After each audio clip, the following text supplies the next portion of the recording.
এক পাগলে বলছে, আমার আল্লাহ যদি খুশি হয়ে আমাকে জাহান্নাম দেয় আলহামদুলিল্লাহ।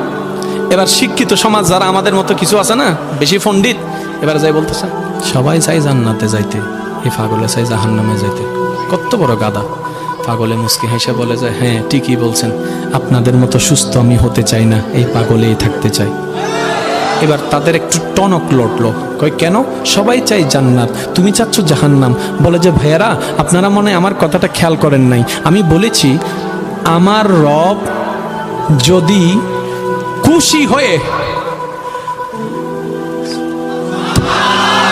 আমার রব যদি খুশি হয়ে আমাকে জাহান্নাম দেয় আমি সেটাও নিতে রাজি।